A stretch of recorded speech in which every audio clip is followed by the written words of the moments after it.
Times میں خوش آمدید۔ بہار میں جاری ووٹر لسٹ ویریفیکیشن کا معاملہ اب سپریم کورٹ آف انڈیا میں پہنچ گیا ہے۔ اے ڈی آر نے سپریم کورٹ آف انڈیا میں اس کے خلاف پٹیشن فائل کر کے کہا کہ اس عمل سے بہار میں 5 کروڑ لوگ ووٹنگ رائٹ سے محروم رہ سکتے ہیں، ان کی شہریت خطرے میں پڑ جائے گی، اور یہ جو عمل ہے اتنا سخت ہے، اتنا لینتھی ہے کہ بہار کی جو عوام ہے اس کو پورا نہیں کر پائے گی، اس لیے فوری طور پر اس کو روک دیا جائے۔ پچھلی کئی ویڈیو میں نے آپ کو تفصیل سے بتایا کہ بہار میں ووٹر لسٹ ویریفیکیشن کا سلسلہ شروع ہو گیا ہے، جس کو الیکشن کمیشن آف انڈیا نے نام دیا ہے اسپیشل انٹینسیو ریویژن۔ اور یہ جو عمل ہے اس میں جس طرح کا ڈاکومنٹ مانگا جا رہا ہے بہت ہی زیادہ سیریس ہے، اور تقریباً 4 سے 5 کروڑ لوگوں کا جو ووٹنگ رائٹ ہے وہ خطرے میں پڑ سکتا ہے، اور اب پولیٹیکل پارٹیوں نے بھی اس پر آواز اٹھانا شروع کر دیا ہے، اور اب یہ معاملہ سپریم کورٹ میں پہنچ گیا ہے۔ اے ڈی آر مطلب ایسوسیشن فار ڈیموکریٹک ریفارمز نے سپریم کورٹ میں پٹیشن دائر کر کے کہا کہ جس طرح کے ڈاکومنٹس کو مانگا جا رہا ہے، جس طرح کا دستاویز عام ووٹر سے مانگا جا رہا ہے، اسے دینا ممکن ہے، کیونکہ بہار میں زیادہ تر لوگوں کے پاس آدھار کارڈ ہے، ووٹر آئی ڈی کارڈ ہے یا منریگا کارڈ ہے، اور اس کو ثبوت ہی نہیں مانگا جا رہا ہے۔ اور جس طرح کے 11 ڈاکومنٹس مانگے جا رہے ہیں، جس میں پاسپورٹ ہے یا پینشن کارڈ ہے یا کچھ دوسرا ڈاکومنٹس ہے، وہ سب زیادہ تر عام لوگوں کے پاس نہیں ہے۔ بہار میں ایجوکیشن کی جو شرح ہے وہ 60% سے کم ہے، اور تقریباً 50% سے کم لوگوں کے پاس ہی بہار میں میٹرک کی سرٹیفکیٹ ہے۔ اس لیے اس کرائٹیریا پر کھڑا اترنا بہار کے لوگوں کے لیے پوسیبل نہیں ہے۔ بہار کی ایک بڑی آبادی دلی، ممبئی، کولکاتہ، چنئی اور دوسرے شہروں میں رہتی ہے، باہر کے ملکوں میں بہار کی آبادی رہتی ہے، ان کے لیے بھی پوسیبل نہیں ہے اس فارم کو سبمٹ کرنا، اس طرح کا ڈاکومنٹس دینا۔ اس کے علاوہ بہار میں جو دلت ہیں، جو غریب ہیں، جو کمزور ہیں، جن کے پاس اپنے مکانات نہیں ہیں، ان کے پاس بھی ڈاکومنٹس کی کمی ہے، اور وہ لوگ بھی اس طرح کا ڈاکومنٹس نہیں دے سکتے، جس کی وجہ سے وہ ووٹنگ رائٹ سے محروم ہو جائیں گے۔ اس طرح کی دلیل اے ڈی آر نے سپریم کورٹ آف انڈیا میں دی۔ ادھر الیکشن کمیشن آف انڈیا کی طرف سے لگاتار وضاحت دی جا رہی ہے، حالانکہ سپریم کورٹ آف انڈیا میں ابھی تک صرف پٹیشن ہی دائر ہوئی ہے، ابھی اس پر سنوائی شروع نہیں ہوئی ہے، لیکن پچھلے کئی دنوں سے جب الیکشن کمیشن آف انڈیا کے اس عمل پر اعتراض ہو رہا ہے، ہنگامہ ہو رہا ہے، تو الیکشن کمیشن آف انڈیا نے اس پورے عمل کے بارے میں وضاحت دی، اور ان کا کہنا ہے کہ جس طرح اپوزیشن کا رد عمل ہے یا جس طرح اس پر اعتراض کیا جا رہا ہے ایسا نہیں ہے، بلکہ 1 مہینے میں یہ کام آسانی سے پورا ہو جائے گا، اور آلریڈی یہ شروع ہو چکا ہے۔ الیکشن کمیشن آف انڈیا کا کہنا ہے کہ 1 لاکھ سے زیادہ بیولو متعین کیے گئے ہیں،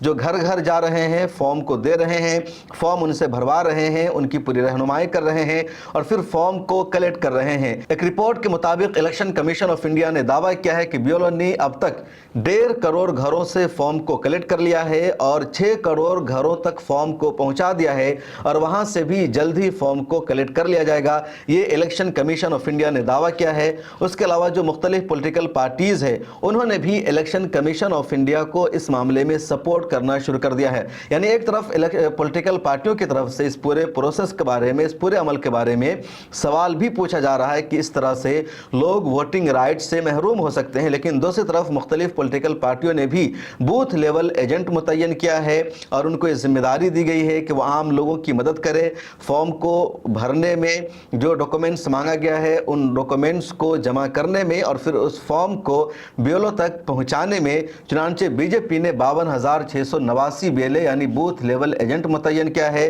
راشٹریہ جنتا دل نے 47,504 بوتھ لیول ایجنٹ متعین کیا ہے۔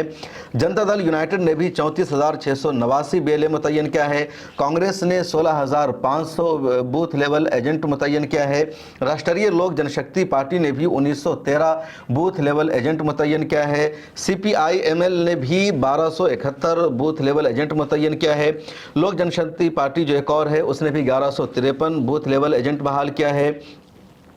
سی پی آئی ایم نے 578 بوتھ لیول ایجنٹ متعین کیا ہے۔ اس کے علاوہ راشٹریہ لوک سمتا پارٹی نے 270 بوتھ لیول ایجنٹ کو بحال کیا ہے۔ اسی طرح B S P, N C P اور عام آدمی پارٹی نے بھی 245 بی ایل اے منتخب کیا ہے، تاکہ یہ عام لوگوں کی مدد کر سکے اور عام لوگوں کو اس فارم کو